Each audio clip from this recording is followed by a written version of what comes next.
Salut tout le monde, c'est Lucky. Journal de bord du projet Droid, on est le 11 mai 2021. Depuis la dernière vidéo, j'ai fait principalement de la modélisation et de l'impression 3D. Comme j'aime bien itérer, j'ai fait une troisième version de l'actionneur. Il y avait plein de trucs qui me saoulaient en fait sur le premier actionneur. J'ai modifié tout ça et donc ça donne ça. Il est plus épais, il est bien solide, j'ai fait une grosse roue dentée, les roulements sont propres et tout. Franchement, je suis super content, il rend vraiment bien. Forcément, il y a un peu plus de frottement qu'avant, mais c'est pas gênant.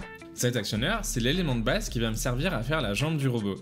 Pour concevoir la jambe, comme je l'ai dit dans la dernière vidéo, ce que je veux c'est limiter le plus possible son inertie. Une des premières choses que j'ai voulu faire, c'est voir si je pouvais juste copier-coller l'actionneur et regarder quels axes de rotation je pouvais faire pour créer mes différentes articulations. Donc moi je suis parti sur une jambe avec 3 articulations avec 3 degrés de liberté, donc 2 pour la hanche et 1 pour le genou. Un des premiers tests que j'ai fait, c'est ça. Donc vous voyez qu'ici j'ai essayé de faire en sorte que les deux hanches soient orthogonales, c'est-à-dire qu'il y a un angle droit entre les deux, et que les axes de rotation se croisent. J'ai un peu galéré parce que j'ai voulu prendre directement l'actionneur que j'avais et créer des pièces d'interface entre les deux. Sauf qu'après il faut aussi réfléchir à comment on va faire pour imprimer ces pièces. Et donc imaginez, regardez cette pièce là, pour l'imprimer, genre je sais pas dans quel sens la mettre, mais il faudra forcément des supports, donc c'est vraiment pas stylé quoi. Au final, je me suis dit, mais en fait, pourquoi je veux reprendre exactement mon actionneur alors que je pourrais créer plusieurs versions un tout petit peu modifiées à chaque fois. Et donc j'ai fait un deuxième test où pareil, là j'ai utilisé l'actionneur tel quel avec des pièces d'interface, mais cette fois j'ai changé un peu la configuration. Donc vous voyez que par exemple la deuxième hanche elle est plus basse. J'ai plein de possibilités pour essayer de transmettre le couple de l'actionneur du genou vers le genou. Mon but c'est de positionner cet actionneur vers le haut de la jambe, mais qu'il puisse actionner le genou dont le centre de rotation est au milieu de la jambe. Une option ce serait d'utiliser des courroies, c'est ce que font pas mal de quadrupèdes, de robots DIY et ce qu'il y a aussi dans Bolt. Une autre solution ce serait d'utiliser des câbles, mais pareil c'est un peu compliqué. Et aussi on pourrait aussi carrément utiliser un système à base de chaînes comme une chaîne de vélo. Au final, restons simples, je peux juste utiliser un système de parallélogramme.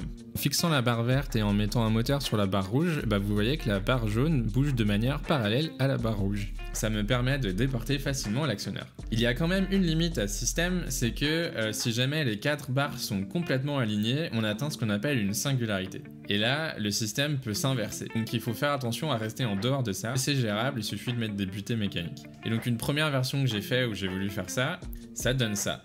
L'idée c'est que c'est ma cuisse qui est la partie fixe.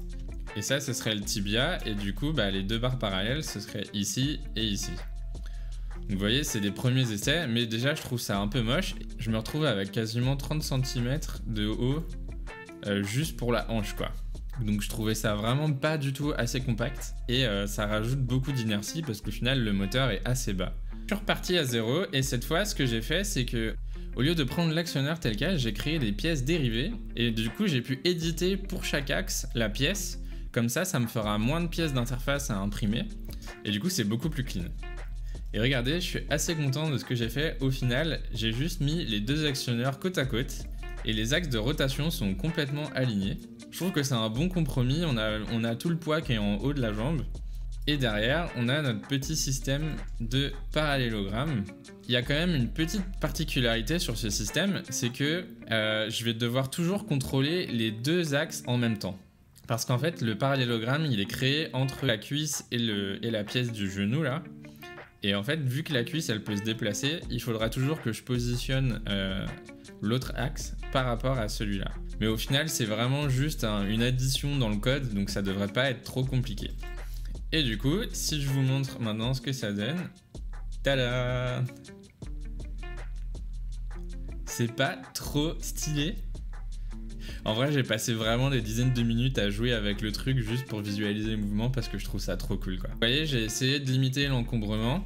Et donc, quand la jambe est complètement repliée, le robot sera comme ça. Ici, c'est le bout du tibia, il manque le pied encore. C'est encore très grossier. J'ai fait des premiers tests juste pour essayer d'imaginer ce serait quoi le mécanisme et l'amplitude des mouvements qui sont possibles.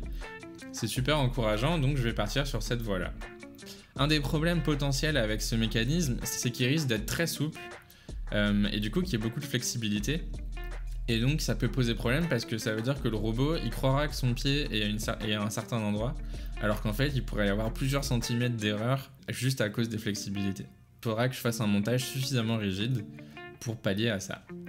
Donc c'est quoi la suite? Maintenant je vais travailler sur le système de fixation des différents axes et essayer de raffiner tout ça pour lui donner un peu plus de style, parce que là c'est vraiment juste des grosses barres et on aime bien quand c'est un peu classe quand même. Le haut de la jambe est déjà assez bien travaillé, j'ai prévu des petites butées et tout, j'ai fait en sorte que les pièces soient faciles à imprimer sans mettre trop de support, donc ça devrait être sympa. Je sais pas ce que vous en pensez, mais moi j'ai vraiment hâte. Dites-moi ce que vous pensez de ce mécanisme en commentaire. Si ce projet vous plaît, partagez la vidéo à une personne qui s'intéresse à la robotique. On se retrouve bientôt pour un nouveau journal de bord. Transmission terminée.